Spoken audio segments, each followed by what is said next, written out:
नमस्कार दोस्तों आज हम जो लर्निंग फ्रॉम इंसिडेंट या एलएफआई या इंसिडेंट देखने जा रहे हैं वह है एनटीपीसी पावर प्लांट एक्सप्लोजन जो कि ऊंचाहार में हुआ था। यह 1 नवंबर 2017 में हुआ था। तो चलिए देखते हैं कि इसमें क्या हुआ और लोगों को क्षति किस तरह पहुंची। दोस्तों 1 नवंबर 2017 को लगभग दोपहर के 3:30 पर उत्तर प्रदेश के रायबरेली जिले के ऊंचाहार में national thermal power plant corporation यानी एनटीपीसी लिमिटेड द्वारा संचालित 1550 megawatt Feroze Gandhi Unchahar thermal power station में बॉयलर विस्फोट हुआ। भारत के इस प्रदेश में 43 लोगों की मौत हो गई और 100 अन्य घायल भी हो गए। विस्फोट से 500 मेगावाट की छठी इकाई प्रभावित हुई जो अप्रैल 2017 से चल रही थी। उस समय लगभग 200 श्रमिक ड्यूटी पर थे। 20 मीटर की ऊंचाई पर अचानक असामान्य आवाज आई और एक विस्फोट था जिससे गर्म ग्रिप गैसें और भाप बाहर आ गई, जिससे काम करने वाले लोग प्रभावित हुए और उस क्षेत्र के चारों ओर जितने भी लोग थे उन सबको हानि पहुंची। तो दोस्तों चलिए देखते हैं यह क्यों हुआ। किसी भी बॉयलर में क्लिंकर के नीचे अगर राख आउटलेट को बंद कर दिया जाता है तो इस तरह के प्रॉब्लम्स आते हैं। तो क्लिंकर के नीचे जो राख आउटलेट है वह बंद हो गया जिससे बॉयलर में दबाव बढ़ गया और पानी के बॉल पिघल गए।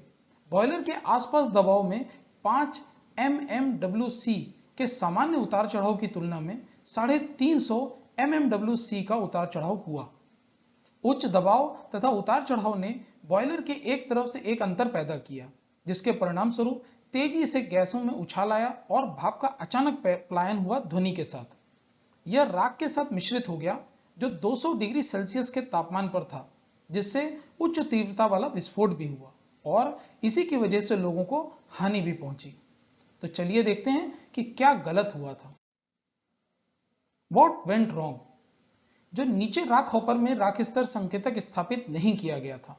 शटडाउन लेने के बजाय ऑपरेशन विभाग ने यूनिट को कम लोड के साथ चलाना जारी रखा।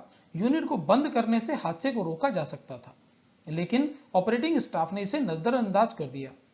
राख को साफ करने के लिए डबल पोकिंग तब की गई थी जब बॉयलर चलने की स्थिति में था। हालांकि यह बॉयलर शटडाउन लेने के बाद किया जाना चाहिए था। बॉयलर सफाई संचालन गतिविधि स्वचालित के बजाय मैनुअल मोड में थी। मास्टर फ्यूल ड्रिप बाईपास के लिए उच्च अधिकारियों से सहमति नहीं ली गई। प्लांट में तकनीकी स्टाफ की कमी थी। कंट्रोल रूम में 4 की जगह सिर्फ एक ही व्यक्ति मौजूद था।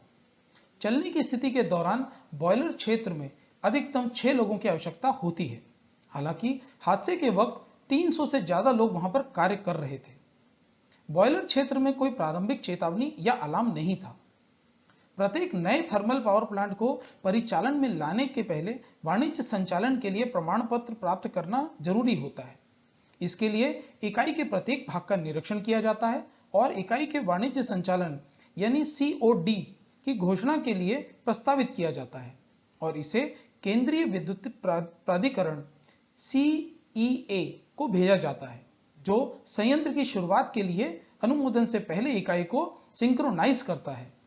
COD स्क्रैप की सफाई, इंसुलेशन कार्य और पेंटिंग के बिना किया गया था और इसे रनिंग यूनिट में किया जा रहा था।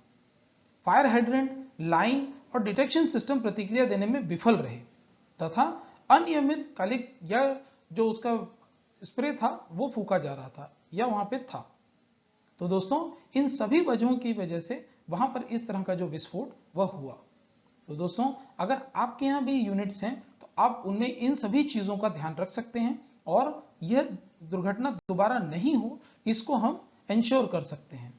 आप सभी लोगों का यह वीडियो देख करके यह इंसिडेंट जानना इसलिए भी जरूरी है कि आप जहां कहीं पर भी काम करते हैं वहां छोटी से छोटी बात को नजरअंदाज किए बगैर अपने उच्च अधिकारी के संपर्क में लाइए तथा उसे इस बारे में अवगत कराइए। धन्यवाद।